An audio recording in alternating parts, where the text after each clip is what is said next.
আমার খবর। তৃণমূল নেতার রক্তাক্ত দেহ উদ্ধার কাকরতলায়।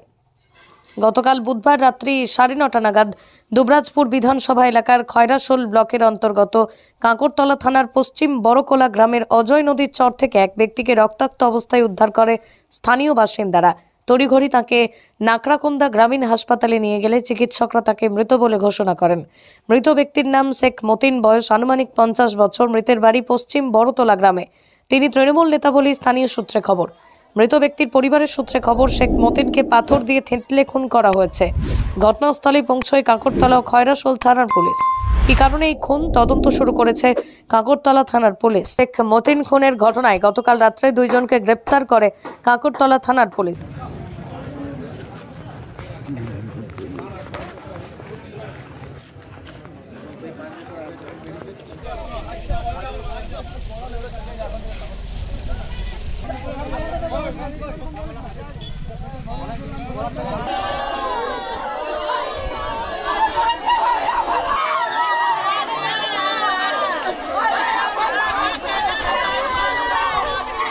আমার বাবার বাড়িতে একটু আগে মানে 7টা নাগাদ মিটিং হয়েছিল। তো মিটিং শেষ হওয়ার পরে বাবা 10 মিনিট পরে একটা ফোন আসে, তো বাড়ি থেকে বেরিয়ে যায়। তো মা জিজ্ঞেস করে যে কোথায় যাবে, বাবা বললো যে আমি একটু নদীঘাট থেকে আসছি। তো বাবা সেই বলে বাড়ি থেকে বেরিয়ে গেলেন। তারপর ওইখানে যারা শেখ মজিবুল, তারপর রাজিবুল, তারপরে রবিউল, এই আমাদের বাড়ির পাশেই আছে, তারা 4 জন মিলে বাবাকে ধরে, তারপর কথাতে বলা বলি করতে করতে মারও করতে লাগে। তারপর 10-12 জন পাশে দেখতে থাকে, আর 2 জন বাবাকে ধরে, আর 2 জন মাথায় পাথর দিয়ে মারতে শুরু করে। তারপর আমার একটা কাকার ছেলে আছে, সে ছাড়াতে আসে, তাকেও ধরে ফেলে, তাকেও ধরে মারতে যায়। তখন আমার ভাই ছুটে এসে সবাইকে যখন ডাকতে আসে, তখন তারপর আমার বাবাকে তারা মেরে ফেলে। তারপর তারা আর নেই, তারা গ্রাম থেকে তারা পালিয়ে যায়, তাদেরকে আর এখনও পাওয়া যায়নি। আমি চাই তাদেরকে যেন কড়া শাস্তি দেওয়া হয়, আর যাবজ্জীবন জেল হোক, তারা যেন ফাঁসিতে থাকে, আর এই গ্রাম যেন না ঢুকতে পারে তাদের।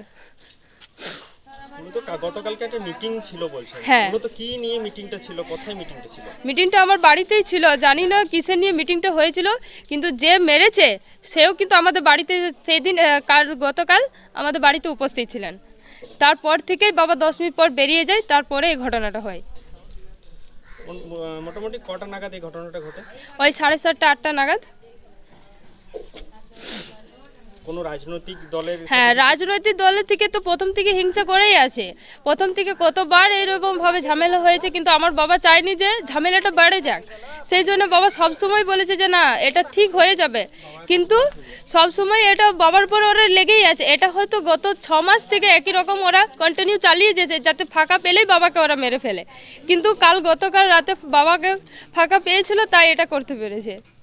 নীরজা বিবি, পশ্চিম বড়কলার নীরজা বিবি গতকাল কাকরতলা থানায় একটা অভিযোগ দায়ের করেন যে তার স্বামীকে বেশ কিছু লোক ইট এবং পাথর দিয়ে আঘাত করে এবং তাকে যখন হাসপাতালে নিয়ে যাওয়া হয়, নাগরাকুন্দা হাসপাতালে, ডাক্তারবাবু ওখানে ওনাকে মৃত বলে ঘোষণা করেন। এবং এই মর্মে কাকরতলা থানার পুলিশ 302 এবং 120 ধারা মতে মামলা রুজু করে তদন্তে শেখ সাকির এবং শেখ হাসুকে অ্যারেস্ট করে আজকে আদালতে তোলা হয় এবং তাদের যে বেল পেয়ার সেটাকে রিজেক্ট করা হয় এবং তদন্তকারীর আবেদন মোতাবেক আদালত 7 দিনের পুলিশ পেয়ার মঞ্জুর করে।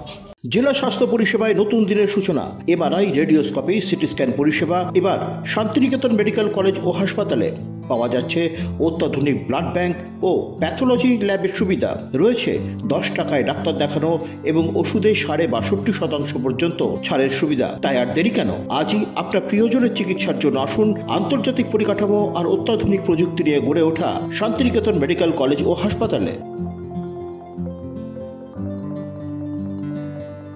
দেখতে চোখ রাখুন আমাদের ফেসবুক ও ইউটিউব চ্যানেলে।